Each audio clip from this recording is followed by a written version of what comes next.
I'm your queen of Seattle here. No, I'm really not. But hi guys, welcome back to my channel. It is Monica Church and I have been living in Seattle proper for about 3 years now. I grew up kind of in the suburb area and then I moved to LA for a little bit, but I know my way around Seattle. So if you're looking to move to Seattle or you're just interested in how much it costs to live here, you have come to the right place and you should totally subscribe to my channel. So a couple weeks ago, I did a video about what it costs to live in Seattle for $1,500 in rent, which I kind of factored in to be the average someone would pay for the average income. But personally, I find that a lot of the people I know, like my friends my age of like 24, 25, do not pay $1,500. We're paying more like $1,000 or less. So I thought it would be really cool to show you guys what you can get in this city living here for $1,000 or less. So if your budget to live here is $1,000 or less, you're pretty much gonna have to live with people. So I'm gonna show you guys 3 different living spaces today that are $1,000 or less that you could rent here in Seattle. Starting with number 1 in the University District. This one is a little near and dear to my heart because when I first moved back to Seattle from Los Angeles, this is where I lived.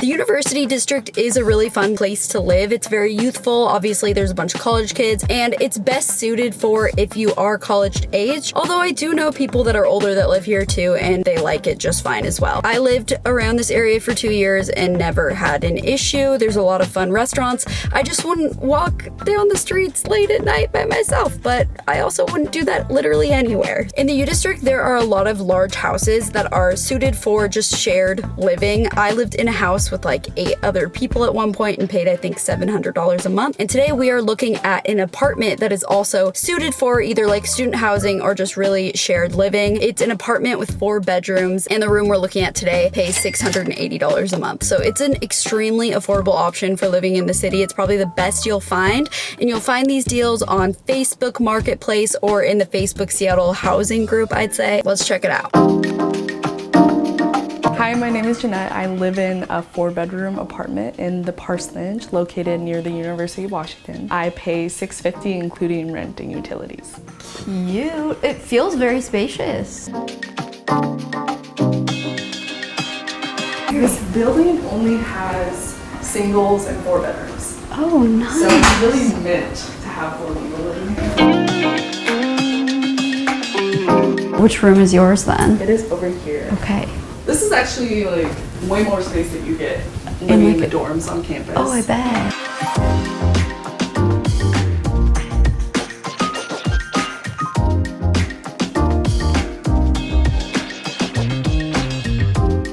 A lot of students that go to the university live in dorms, and here we have the freedom of having our own space where we're able to decorate the way we want. The rooms are leased out per room, so you're not required to like find roommates. So the amenities for this building include garbage, trash. We have the laundry room downstairs, and there's like I think 8 study rooms. Upstairs on the rooftop we have a full kitchen and a full deck.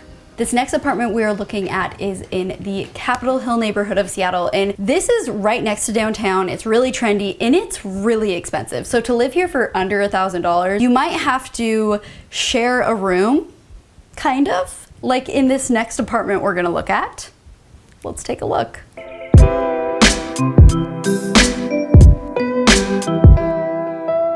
this one's super interesting because it's 3 people living in a 2-bedroom and they converted a closet to a bedroom. And I find this interesting because comparing San Francisco to Seattle and how Seattle is becoming expensive like San Francisco, it makes me go, whoa, San Francisco does this kind of thing all the time and now we're seeing it here in Seattle, so let's go check it out.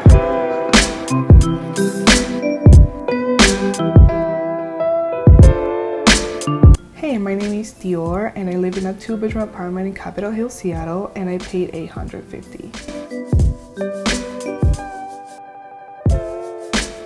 I decided to live in Capitol Hill because I got to college here and also because it's a great location in Seattle. And this is my bedroom. The only thing I don't like is the closet is like tiny closet, which is why I have that.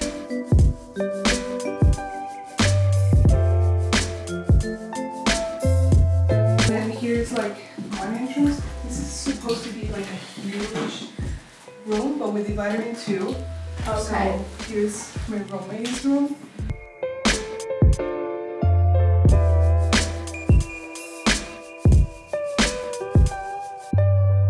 And this last apartment we're gonna check out is my friend Christy's, and she asked that I don't share the location that she lives in, which I totally respect, and I actually live in the same neighborhood as her. So I'm not gonna say what neighborhood, but it is a central neighborhood. Let's go check out her space because it is really cute.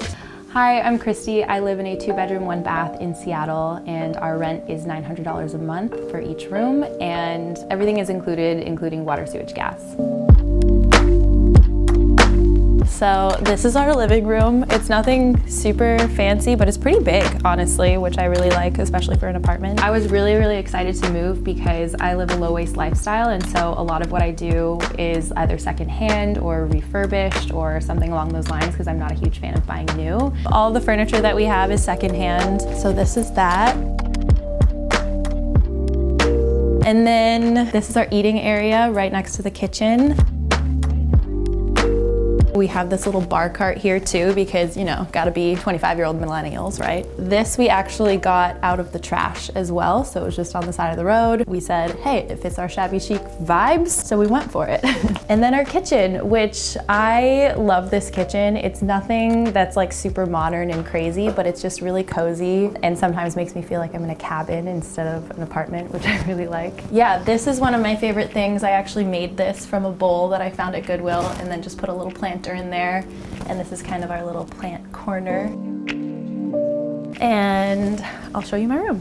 This is our hallway. We have this old fixture because it is an older apartment. I think it was built in like the 50s, and this used to be their intercom system, and I think it's like a nice touch that it's still there.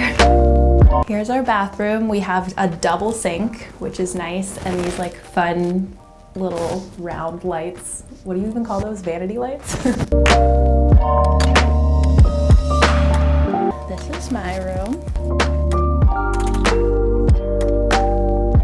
It's a pretty big room also for an apartment, which I think is really nice. And we really, really, really lucked out with this place, I think. We moved in here last April and we actually found this place on Craigslist. I think that we got really lucky because in Seattle, you definitely do have to jump on new listings once they pop up. I think it's been getting a little bit better in the last couple of months, but I know when we moved last year, it was definitely like, you gotta jump, especially if you want a deal on a place. If you're seriously considering moving here and this is your budget, yeah, you're probably gonna have to live with people. But if you don't know anyone, how do you find people to live with? Well, here's what I did. When I very first moved back, I joined Facebook housing groups. There's one specifically, I'll have the link below to it, and it's just called like Seattle Housing Group. But there's constantly people on there that are looking for places to live and posting their places to live. In fact, my house that I live in right now, I got my roommates by posting in that group.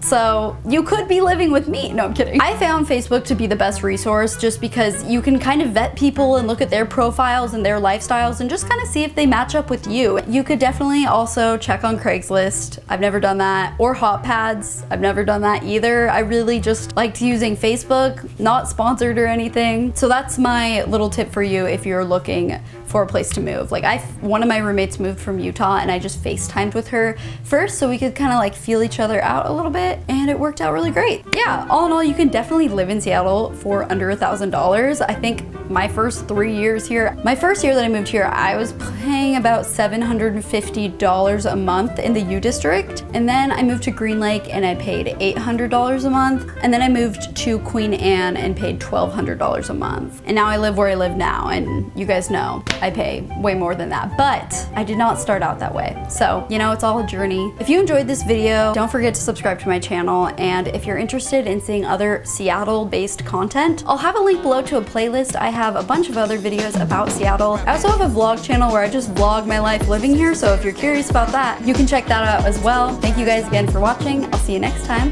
Bye.